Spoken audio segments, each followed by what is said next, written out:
이 세상에 살면서 때로는 힘든 일, 어려운 일을 겪어도 사람이 이제 소망이 있고 희망이 있으면 견뎌낼 수 있죠.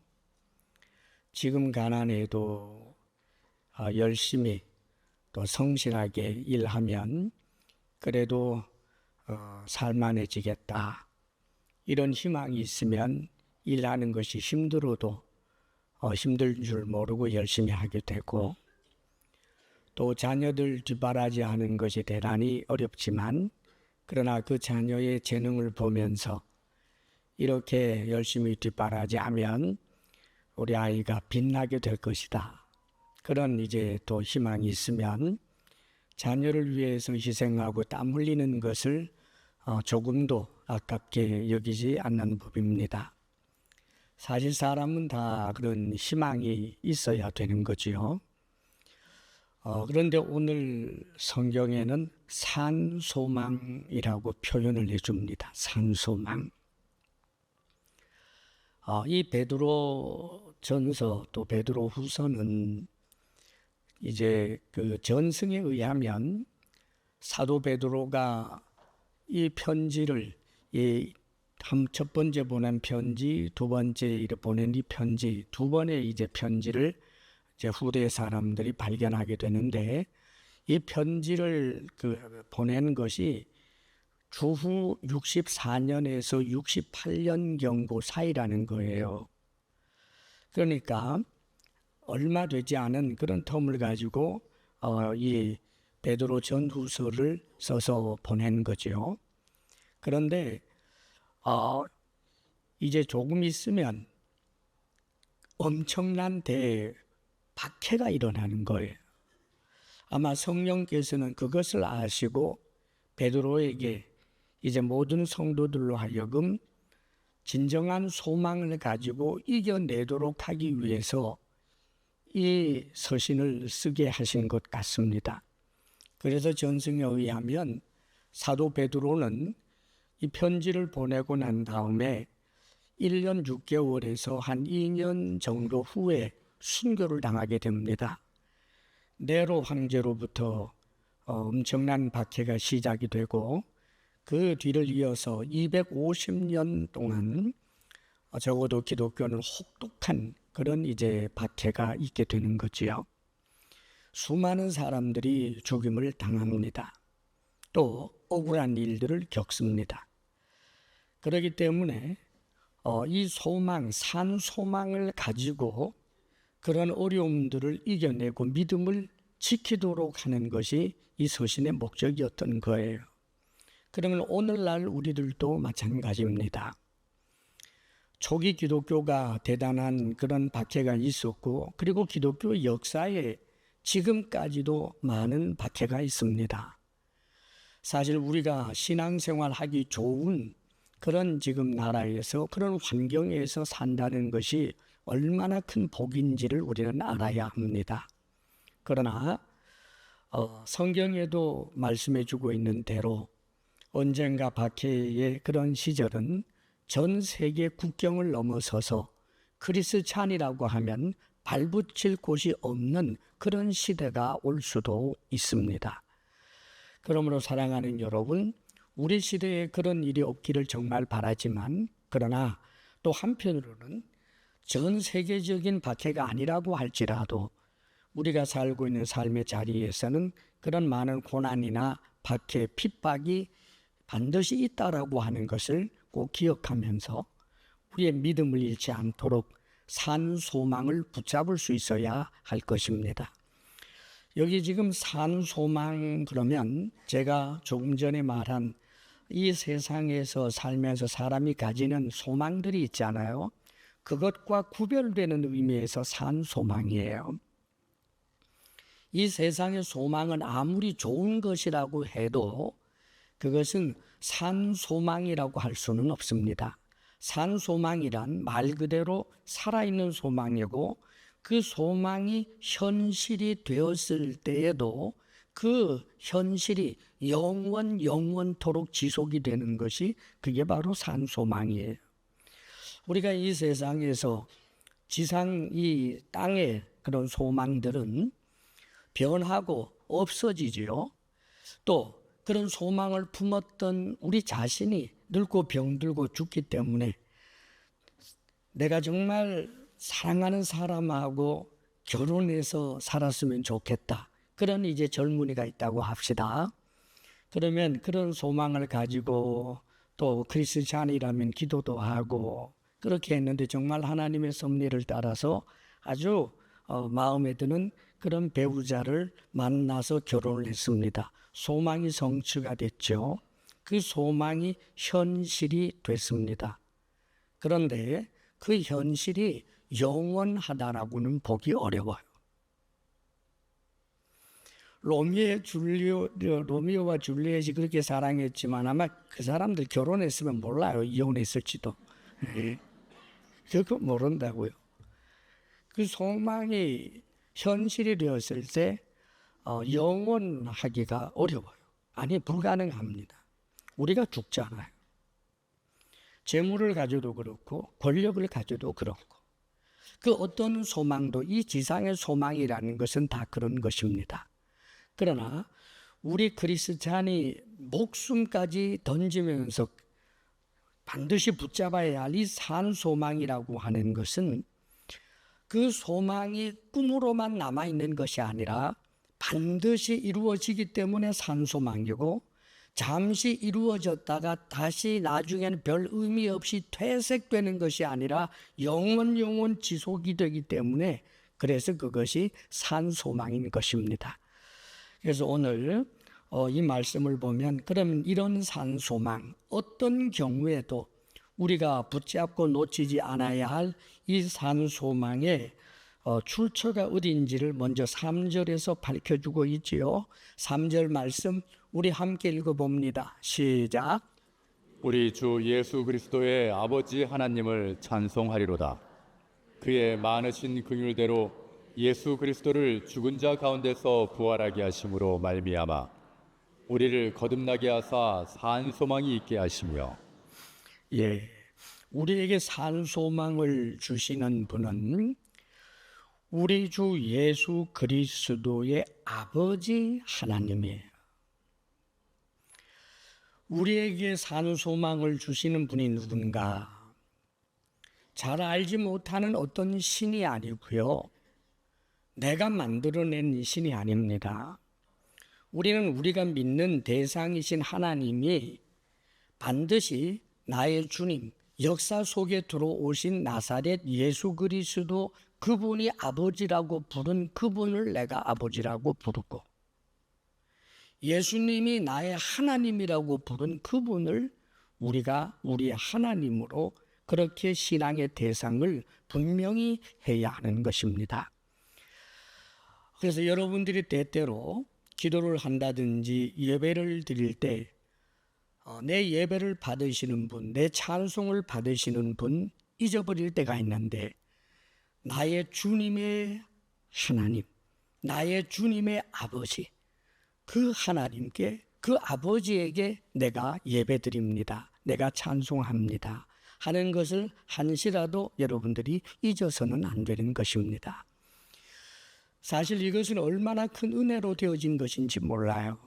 전날에 우리 예수님께서 부활하시고 나셔서 죽으시고 부활하셔서 첫 번째 만난 사람이 놀랍게도 여인입니다. 막달라 마리아라고 하는 여인. 그 막달라 마리아가 예수님 부활하신 그 모습을 보고 너무 반갑고 좋아서 예수님께 랍비어 하면서 예수님의 발을 붙잡으려고 확 엎드려요. 그러자 예수님께서 마리아야 나를 붙잡지 말아라. 내가 아직 아버지께로 올라가지 아니하였다. 와, 참 놀라운 이야기죠, 여러분. 예수님이 부활하시고 나서 그 부활하신 몸으로 하나님을 만나 뵙기도 전에 이제 막달라 마리아를 먼저 만나는 거예요. 그 요한복음에 나와요, 그 내용이. 그러면서 예수님께서 이렇게 말씀하십니다.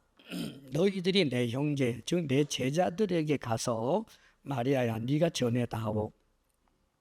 내가 나의 아버지 곧 너희들의 아버지, 나의 하나님 곧 너희들의 하나님께로 올라간다고 이야기해라. 그리고 어디에서 만난다고 이야기해라. 그런 이야기를 마리아에게 전하라고 한 거예요.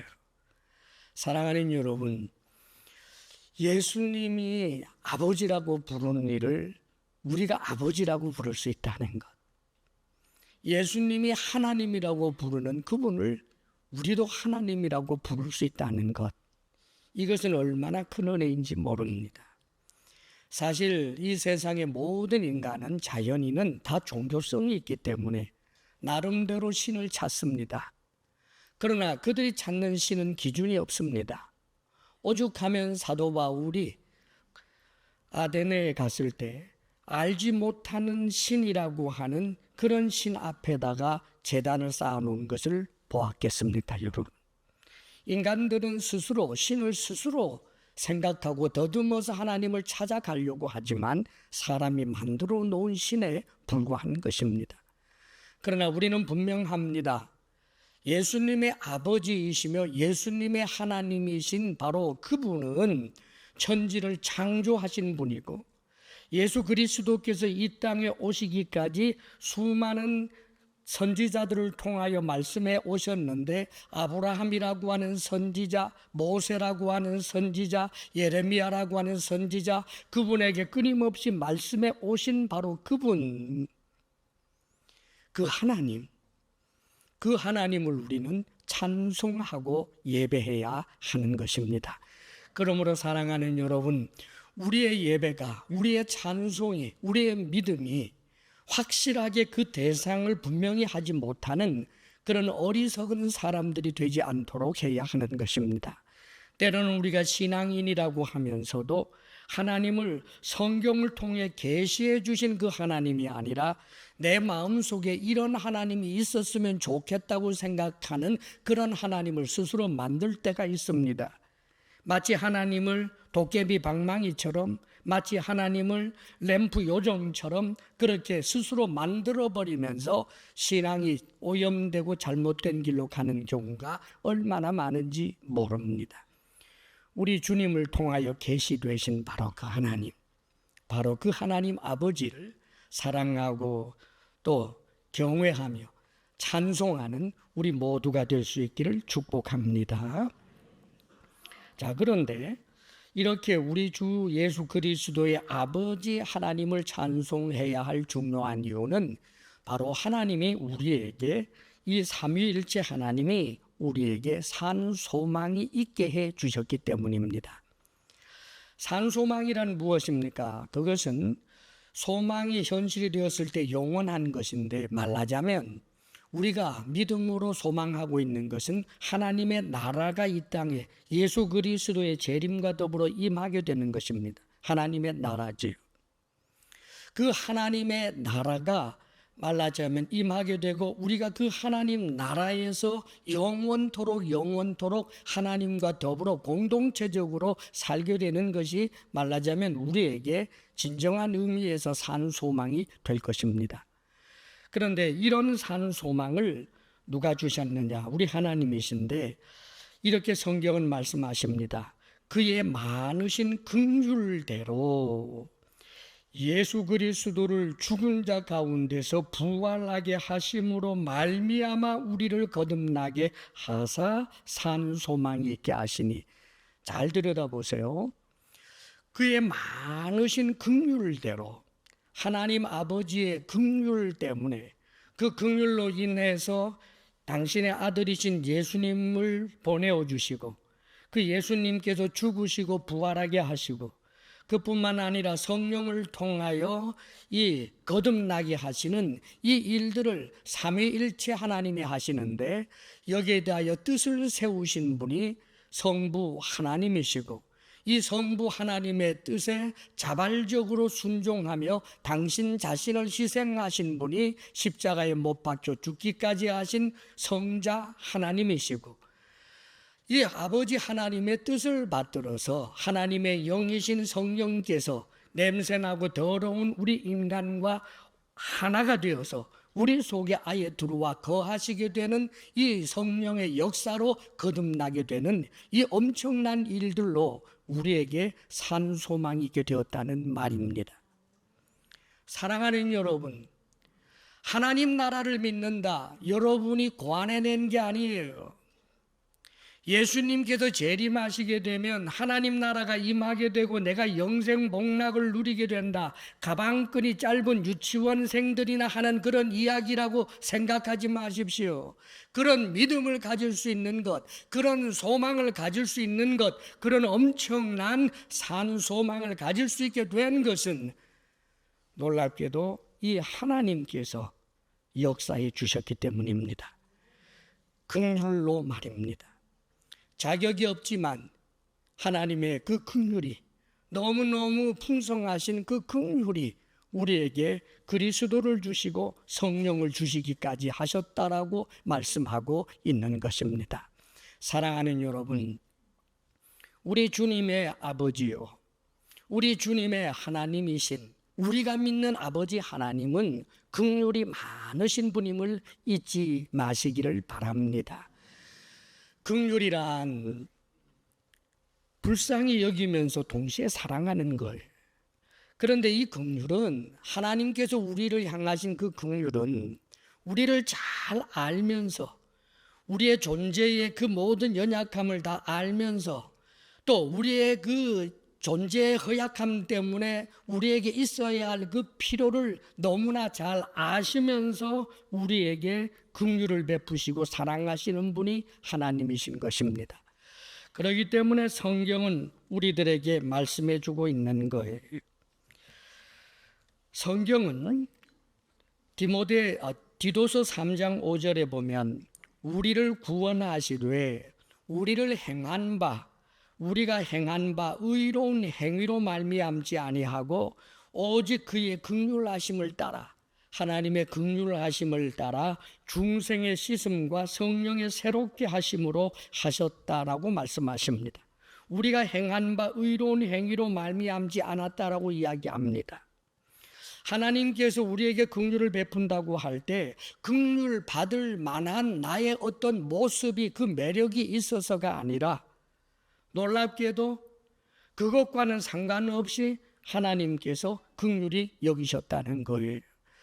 우리에게 긍휼이 많으신 하나님께서 우리에게 산 소망을 주셨다는 이 사실을 우리가 잊지 않고 하나님께 긍휼을 구하고 은혜를 구하는 일에 대하여 주저함이 없는 여러분들이 되시기를 바랍니다. 스스로 자신이 자격을 갖추어야만 하나님께 나아갈 수 있다고 생각하는 것은 얼마나 어리석은 일인지 몰라요. 하나님이 생각난다면 나가세요. 하나님께 무릎을 꿇으세요. 용서해 주세요. 하나님 도와주세요 라고 나아가십시오. 내가 이 모습으로는 안 되겠지. 내가 이거 끊고 난 다음에나 하나님 찾아야 되겠지. 내가 이런저런 사람이 되고 난 다음에 하나님 찾아야 되겠지. 사랑하는 여러분, 어리석은 것입니다. 성경에 보면 이스라엘 백성들이 출애굽하고 나서 하나님께서 그들과 언약을 맺습니다. 시내산에서. 그 시내산에서의 언약이라고 하는 것은 인류 역사상 참으로 한 민족 전체가 그렇게 하나님과 언약을 맺는 이런 일들은 전대미문의 이야기예요. 어디 그런 일이 있었겠어요? 부인할 수 없는 그런 역사적 사실이 되도록 말입니다.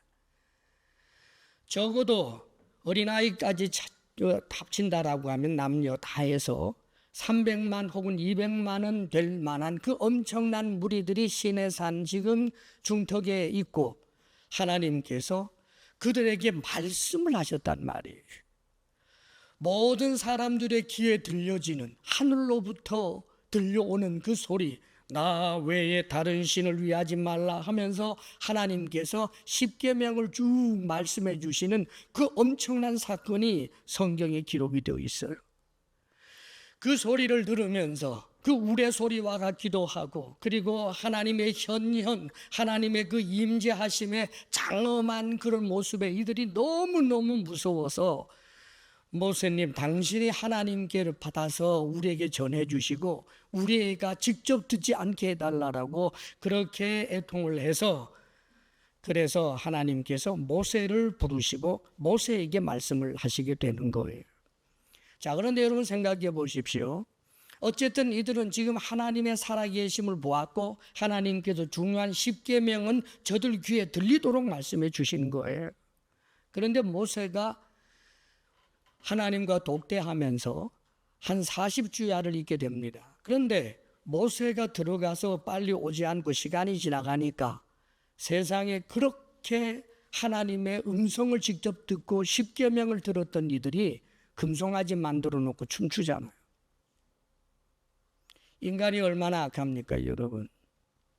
하나님의 긍휼을 입어서 지금 출애굽한 사람들이, 하나님의 은혜를 입은 사람들이, 하나님의 은혜로 그들에게 하나님의 음성이 들려지고 10계명을 모든 사람들이 부인할 수 없도록 그렇게 들려주신 하나님이십니다. 자, 이들이 더 이상 긍휼 받을 자격이 있습니까? 그런데 이들이 그런 엄청난 범죄를 했지만 하나님 앞에 회개의 기도를 하고 중보의 기도를 하고 있는 그 모세의 기도를 빌미로 해서 그들을 하나님께서 끝장내시지 아니하시고 계속하여 그들과 구름 기둥 불 기둥으로 함께 하시며 그 역사를 이끌어 가신 하나님의 긍휼하심을 보게 되는 것입니다. 사랑하는 여러분, 가룟 유다가 왜 죽습니까? 하나님께 긍휼히 여김을 받을 자격이 없다고 생각하여 스스로 죽는 거예요. 그는 한 번도 오 주님 잘못했습니다라고 몸부림쳐보지 못했어요. 사울 왕도 마찬가지입니다. 그가 절규하며 하나님 앞에 내가 잘못했습니다라고 하지를 못해봤습니다. 다윗을 보면서 후회하면서 눈물까지 보인 적은 있지만, 통곡까지 했지만 하나님 앞에 용서해달라고 해보지는 못했습니다. 사랑하는 여러분, 긍휼이 많으신 하나님이 우리들의 아버지 하나님이라는 사실 잊지 마시기를 바랍니다. 이 긍휼이 많으신 하나님께서 당신의 아들을 보내어 주셨는데, 그런데 여러분 잊지 마십시오. 삼위일체의 역사란 말이에요. 하나님께서 우리를 긍휼히 여기셔서 하나님의 자기 희생을 선택합니다. 왜냐하면 하나님과 아버지이신 하나님과 아들이신 하나님과 성령이신 하나님은 놀랍게도 그 본체에 있어서 하나입니다. 삼위일체세요. 그리고 이 신비함에 대해서는 인간의 언어로는 도저히 표현할 길이 없습니다. 분명히 아버지와 아들로서 구분은 됩니다. 그러나 아버지와 아들이 하나입니다. 그것을 설명하려고 이상한 소리는 하지 마세요. 그냥 성경에 말씀하시는 대로 여러분 직관적으로 느껴오는 것이 있을 것입니다. 여러분, 성경은 그렇게 우리에게 보여줘요. 그래서 성경은 이렇게 말씀하십니다. 하나님이 세상을 이처럼 사랑하사 독생자를 주셨으니, 하나님이 독생자이신 성자 하나님을 주셨다라고 표현되죠. 그러면서 동시에 이번에는 성자 하나님의 입장에서 이렇게 말씀해 줍니다. 빌립보서 2장에서 말씀하시죠. 그는 근본 하나님의 본체시나 하나님과 동등됨을 취할 것으로 여기지 아니하시고 오히려 자기를 비워 종의 형체를 가져 사람이 되었다. 그리고 십자가에 못 박혀 죽었다. 그렇게 말씀해 주고 있습니다. 사랑하는 여러분, 우리에게 산소망을 주시기 위하여 성부 하나님이 뜻을 세우시고 당신의 아들을 주시는 엄청난 희생을 할 뿐만 아니라 성자 하나님 역시 우리를 사랑하기에 하나님 앞에 자발적으로 순종하여 자기 자신을 비워서 인간이 되실 뿐만 아니라 십자가에 못 박혀 죽는, 우리의 죄를 대신하여 십자가에 못 박혀 죽는 그 일이 일어났습니다. 이것은 어떤 순간적인 하나의 사건이었습니까? 아닙니다. 피 흘림에 대한 구약 성경 그 전체를 통하여 긴 인간 역사를 통하여 하나님께서 피 흘리는 그런 제사 제도를 통하여 용서하여 주는 일들을 구약에 끊임없이 보여주었죠. 예표였습니다. 그리고 이 모든 것에 진실된 우리 주님께서 나타나셔서 진정한 어린 양이 되시고 화목 제물이 되셔서 십자가에 못 박혀 죽으심으로 우리의 죄를 씻어 주시게 한 것입니다. 여기에서 끝나지 아니하고 그 예수님을 하나님이 다시 살립니다. 왜요? 하나님, 성자 하나님이 사람이 되셨잖아요. 그런데 성자 하나님으로만 돌아간 것이 아니라 인간 예수를 다시 살려낸 것입니다. 그래서 인간이시면서 동시에 하나님이신 그런 너무나 놀라운 그런 모습으로 우리 주님은 부활하십니다. 하나님이면서 사람인, 그리하여 그분이 우리의 머리가 되시고 그분이 우리의 신랑이 되는 너무나도 놀라운 일들이 일어나게 된 것입니다. 이렇게 함으로 우리에게 산 소망이 주어진 거예요. 그뿐입니까? 성령 하나님이 역사하시지 않습니까? 하나님이 보내신 성령입니다. 그런데 성령님 역시 자발적으로 순종할 뿐만 아니라 우리를 사랑함으로 성령께서 우리 속에 들어와 계십니다. 우리의 더러운 모습, 우리의 험한 말, 우리의 마음의 생각과 모든 것들을 보시면서도 우리를 떠나지 아니하시고 우리 속에서 역사하십니다. 믿을 수 없는 우리로 하여금 하나님이 살아계신다라고 믿어지는 그런 마음이 들도록 성령께서 역사하여 주십니다. 하나님이 안 계신다라고 그렇게 확신하고 살다가 어느 날 어떤 사건을 일으켜 주시면서 갑자기 마음속에 인간의 연약함이 느껴지기 시작하고 하나님이 살아계실 것 같다라는 믿음이 들기 시작하고 예수 그리스도 십자가 구속의 은혜를 이야기할 때 마음이 뭉클해지는 역사가 일어납니다. 왜요? 성령께서 역사하셨기 때문입니다. 이런 놀라운 일을 통하여 우리가 산 소망을 가진 것입니다, 여러분. 그러므로 사랑하는 여러분, 하나님 나라가 있다, 그것을 소망을 삼는다라고 하는 것은 여러분이 지어먹은 그런 것이 아니에요. 삼위일체 하나님의 그 놀라운 역사, 우리 하나님의 그 긍휼하심으로 말미암아 우리에게 주어진 이 산 소망, 이 소망으로 우리의 삶이 아무리 힘들고 어렵다고 할지라도 사랑하는 여러분, 이겨낼 수 있고 극복할 수 있고 오히려 찬송하며 감사하며 살 수 있는 것입니다. 믿음, 소망, 사랑, 이것이 우리에게 항상 있어야 하는데 믿음이 있다면 소망이 반드시 따라옵니다. 이 소망을 잊지 않으시기를 주의 이름으로 축복합니다. 그리고 이 소망에 대하여 4절에서는 좀 더 자세하게 그 산 소망이 어떤 것인지를 밝혀주고 있습니다. 자, 4절 말씀 우리 같이 한번 읽어볼까요? 다 같이 시작.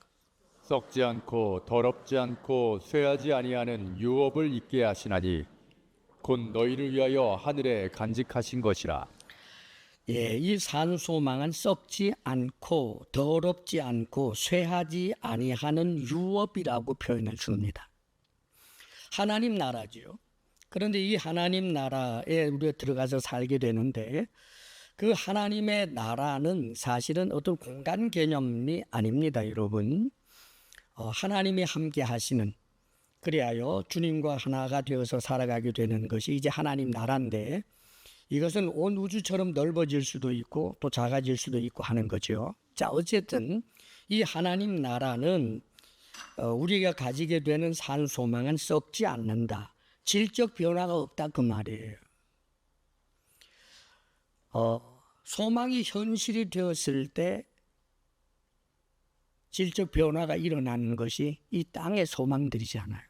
사랑도 그렇고 돈도 그렇고, 야, 내가 지금 돈이 한 얼마만 있었으면 좋겠다. 그때 그 돈 가지고 나면 그 기쁨은 3일이고 그 다음부터 또다시 힘든 일 생기고, 질적 변화. 그러나 우리에게 주시는 이 산 소망은 썩지 않습니다. 질적 변화가 없어요, 여러분. 뿐만 아니라 더럽지 않습니다. 죄나 악의 침범을 받지 않는다는 말입니다. 훼손되지 않는다고요. 뿐만 아니라 쇠하지 않습니다. 시간이 아무리 흘러가도 그것이 퇴색되지 아니하는 그런 것을 말합니다. 그런데 그것을 지금 무엇이라고 한마디로 표현해 줬느냐면 이 산소망을 유업이라고 표현했어요. 인간들이 그 당시 사람들이 잘 이해할 수 있도록 사용한 단어예요. 유업은 기업이라고도 표현할 수 있는데 이스라엘 백성들은 그 가나안 땅에 들어가서 기업을 물려받잖아요. 지파별로 그리고 집안별로 기업을 물려받아요. 그럼 그것은 대대손손 물려가는 겁니다, 여러분. 할아버지에서부터 아버지로, 아버지에서 아들로 쭉 이어가는 것이 이제 유업이었단 말이죠. 기업이고요. 자, 그러니까 유업이라고 하는 것은 하나님을 통해서 하나님이 가지신 그 엄청나게 좋은 것들을 우리가 이어받는 것을 말하는 것입니다. 그런데 우리 하나님은 죽지 아니하시는 분이시기 때문에 그 하나님과 함께 영원토록 하나님이 가지신 그 모든 것을 우리가 얻게 되는 것을 이야기하는 거예요. 좋지요? 안 좋아요? 근데 왜 감사함이 얼굴이 하나도 안 나타나요? 참 정말 좋아요. 구체적으로 몇 가지만 얘기하면 하나님이 가지신 것, 우리가 갖게 되는 것, 우리에게 없는 것, 영생이에요. 영생. 시간의 끊임없는 연속 지루해 죽겠다 그런 거 말고 하나님의 생명에 참여하는 것, 하나님의 그 영광스러운 생명에 내가 참여하게 되는 것입니다. 죽음과는 낯선 존재. 그러면서도 하나님의 그 엄청난 찬란한 영광 가운데 있는 그런 영생 뿐만 아니라 하나님은 거룩하신데 우리도 거룩하게 되는 거예요. 하나님의 거룩에 참여해요. 성화의 완성입니다, 여러분. 부활한 우리가 그런 모습이 되잖아요. 예수님 재림할 때 우리 속에 조금도 악이 없는 그런 엄청난 그런 모습, 사랑과 희락과 그런 것으로 가득해져 있는 천사 같은 모습으로 변화되는 하나님의 그 성품에 참여하게 되는 것이 바로 그 유업 가운데 또 하나예요. 뿐만 아니라 공동체적인 희락과 사랑입니다. 우리는 성부, 성자, 성령 하나님이 삼위일체로 천지를 창조하기 이전부터 그 이후까지 영생토록 삼위일체 하나님은 삼위일체로 고독하지 않은 분이셨어요. 여러분 잊지 마십시오.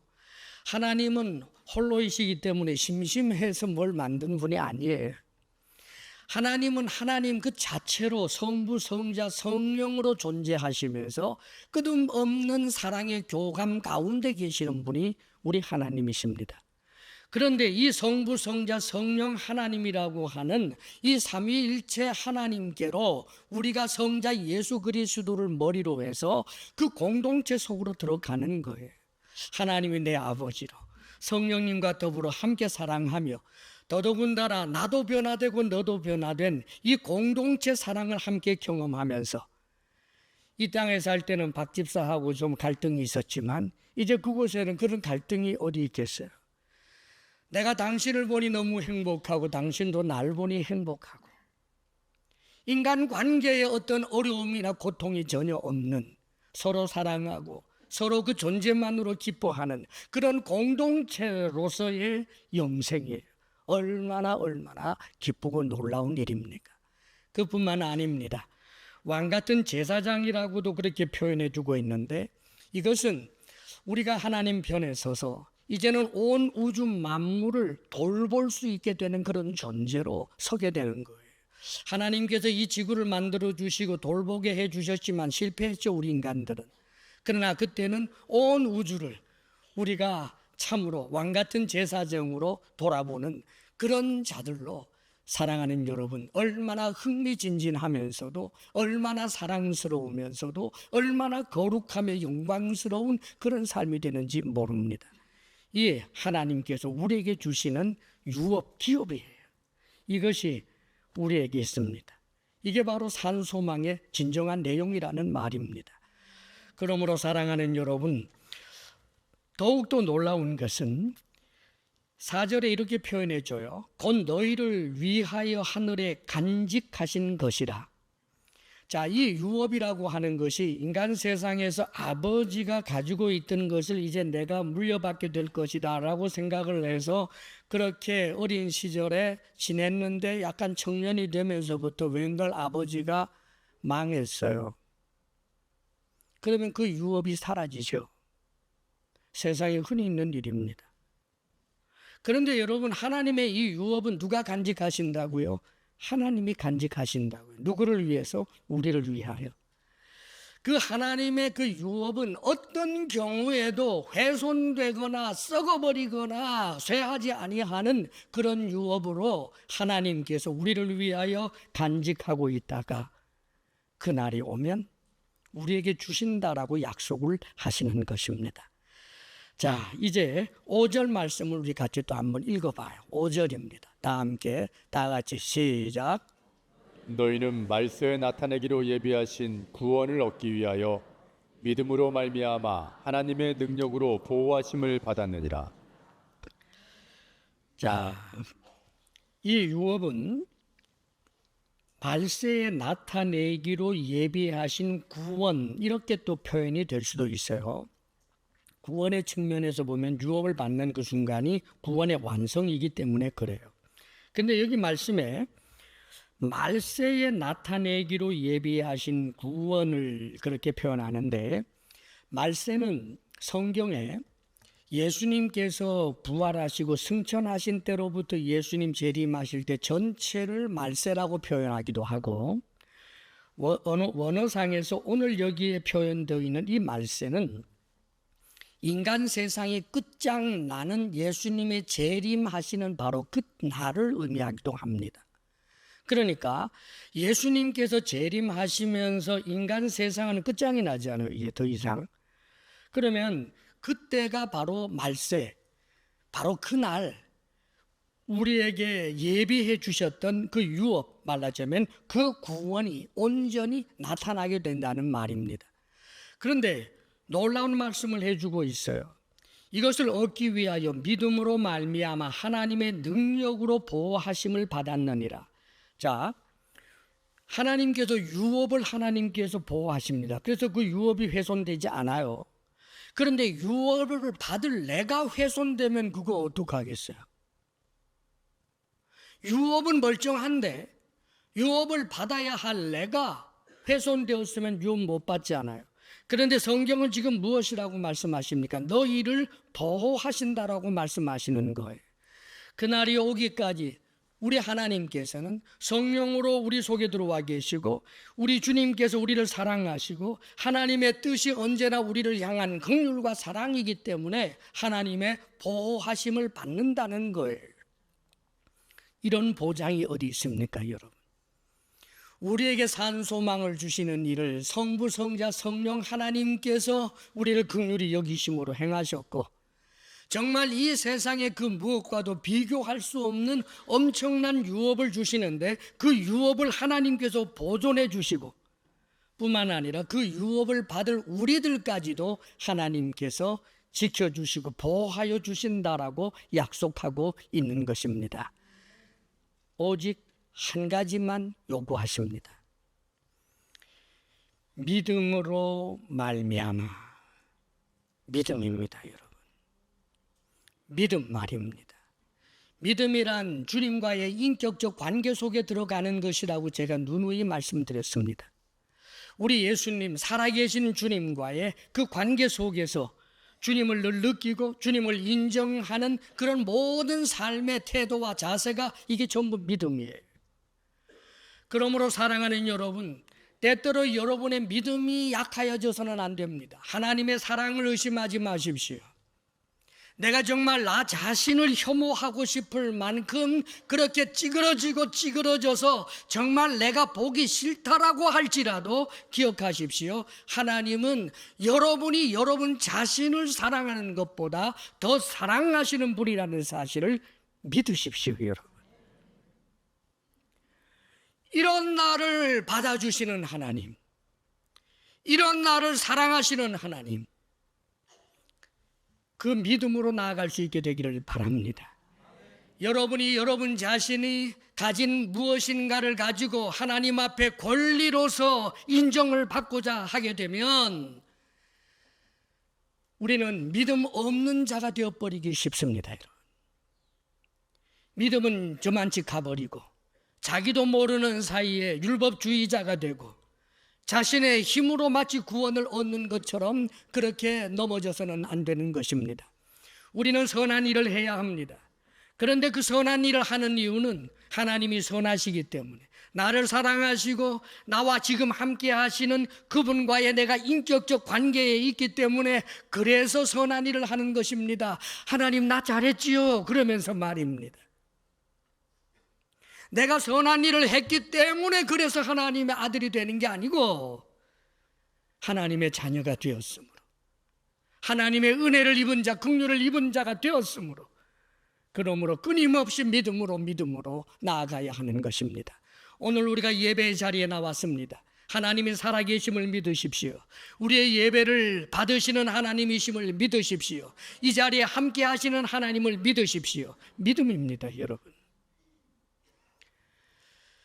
때때로 우리가 믿음으로 나아가게 되는 이 자리에서 어떤 경우에도 하나님의 그 사랑, 하나님께서 내게 약속하신 것을 주시는 하나님, 좋으신 하나님이라고 하는 이 믿음을 어떤 경우에도 가져야 하는 거예요.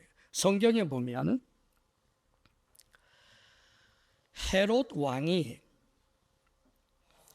그 이스라엘의 그 유대 그 왕이었죠. 이 사람이 점점 유대인들이 예수 믿는 사람들을 싫어하고 막 박해하는 그런 일들이 일어나니까 정치인들은 그 대중에 이렇게 편승하는 게 있잖아요.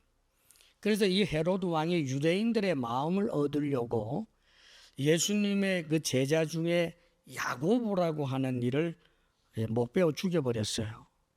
그랬더니 유대인들이 너무너무 좋아한단 말이죠. 정실한 거래요, 여러분.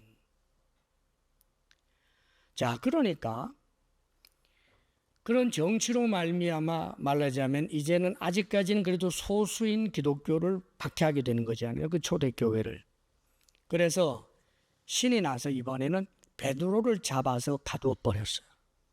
그리고 죽이려고 했는데 그때가 마침 무교절입니다. 유월절이 이제 시작이 되면서 그 무교병을 먹어야 되는 한 일주일 동안에 이제 무교절이다가 보니까 그런 절기에는 사람을 죽여서는 안 되거든요. 그래서 이 절기가 끝나고 나면 사람들 앞에 내어놓고 이제 공개 처형을 하겠다고 한 거예요. 그래서 베드로를 어떻게 했느냐 하면 누군가가 와서 이제 또 베드로를 빼갈 수가 있으니까, 그래서 거기 삼엄하게 이제 경비들을 세웠습니다. 군사들을 세웠어요. 그런데 잠을 자는데, 성경의 사도행전에 나와요. 잠을 자는데 이 베드로가 누웠고 이 쇠사슬을 가지고 옆에 병사 두 사람도 같이 말하자면 수갑 같은 거죠. 함께 찼어요. 쇠사슬로 같이 묶었단 말입니다. 그렇게 해서 잠을 자고 있고, 그 다음에 보초가 1차 보초가 문을 닫고 1차 보초, 또 철만 있고 또 문이 있고 또 2차 보초, 뭐 이렇게 몇 단계로 이렇게 해서 아주 깊은 감옥 속에 지금 갇혀서 베드로가 자고 있는데 거기에 하나님의 사자가 나타난 거예요. 하나님의 사자가 나타나면서 찬란한 빛이 비추어지는데 이게 저절로 다 떨어져 나가는 거예요. 그런데 이 잠자고 있는 이 병사들은 전혀 몰라요. 보초를 서고 있는 사람도 몰라요. 그 천사가 말합니다. 일어나서 신을 신어라. 그리고 너 옷을 입어라. 겉옷을 입어라. 그리고는 나를 따라오너라 하고 나가는데 문이 저절로 열리고 나가는데 보초들은 그냥 눈뜬 장님으로 있는 거예요. 그렇게 해서 1차 저지선, 2차 저지선 다 지나가지고 나중에 완전히 노임을 받았죠. 하나님의 보호하심을 받는 그 기쁨 얼마나 크고 좋았겠어요, 여러분. 신기한 경험이었겠죠. 그런데 여러분 한번 생각해 보세요. 야고보하고 비교해 보라고요. 야고보는 죽었어요. 그러면 하나님의 보호하심에서 실패한 것입니까? 하나님이 보호할 수 없어서 그런 것입니까? 베드로에게는 이렇게 신비한 체험을 할 수 있는 보호하심을 하셨고, 그런데 야고보는 3년 동안 그렇게 열심히 훈련을 시켜놓고 별로 활동한 적도 없이 그냥 쳐 죽여버리는 그런 일들을 하나님께서 하셨습니다. 그러나 사랑하는 여러분, 야고보에게 하나님이 좋으신 하나님이 아닌 것일까요? 나중에 천국에 가서 물어보세요. 여전히 좋으신 하나님, 순교의 자리에 함께 하시고 오히려 첫 번째 순교자가 되게 하는 것을 감사로 여기며 하나님을 찬양하고 지금도 기뻐하고 있을 그 야고보를 우리는 만나게 될 것입니다. 이 베드로가 보호하심을 받았습니다. 그런데 나중에 베드로 또 어떻게 됩니까? 십자가에 거꾸로 못 박혀 죽어요. 이 보호하심이란 모든 위협과 어려움으로부터 100% 다 보호해 주신다라고 하는 그런 의미가 아니에요. 이 보호하심은 내 믿음에 대한 보호예요. 주님을 향한 믿음을 갖고 있는 겨자씨처럼 작은 그 믿음을 갖고 있는 나를 보호해 주시고, 때로는 환경으로부터도 필요하면 보호해 주시고, 때로는 신비한 체험이 필요할 때 신비한 체험도 주시고, 그러나 그리 아니하실지라도 주님을 향한 믿음, 그 믿음을 가지고 우리가 살아야 하는 것입니다. 그러므로 사랑하는 여러분, 하나님께 맡기시면 돼요. 너무너무 고민하지 마시란 말입니다. 지금 우리나라 사실은 정말 나라의 행보를 우리는 그 무엇으로도 짐작도 못합니다, 여러분. 왜냐하면 나라의 행보라고 하는 것도 나라의 이 사람들, 우리 국민들의 마음만 가지고 되는 게 아니에요. 국제 정세라고 하는 것이 있습니다. 돌발 사건이라고 하는 것이 있습니다. 무엇이 어디로 흘러가는지 누가 안다는 말입니까, 여러분? 전 세계를 다 아는 것처럼 그러고 하나님보다 더 똑똑한 것처럼 여기는 그런 어리석음으로 우리가 빠져들어가서는 안 되는 거예요. 내 삶의 문제도, 나라의 문제도, 전 세계의 문제도, 다만 우리가 분명히 가져야 할 것은 어떤 경우에도 주님을 향한 믿음을 가지고 구체적 사랑을 할 줄 알고, 내가 접촉하는 그 사람에게 선대할 줄 알고, 나라를 위하여 기도하고 혹은 세계를 위하여 기도하고 하나님의 말씀을 따라 그렇게 살면서 믿음으로 살아가면 되는 것입니다. 그리하면 이 세상 쉬워집니다. 가벼워집니다. 죽는 것까지 해결된 우리가 무엇이 두렵겠습니까?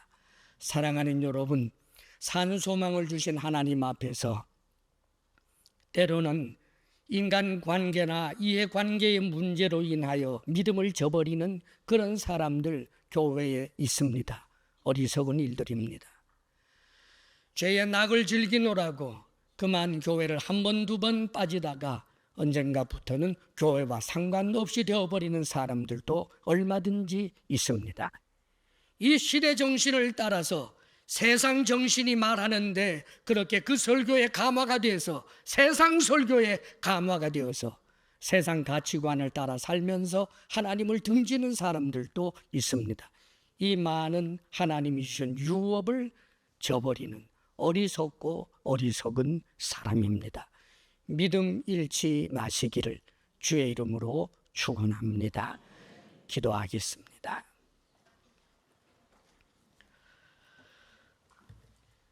거룩하신 아버지 하나님, 우리를 긍휼히 여기시어서 예수 그리스도를 주시고 성령을 주시며 우리에게 산 소망, 하나님이 가지신 그 엄청난 기업을 우리에게 허락하시는 하나님을 찬양합니다.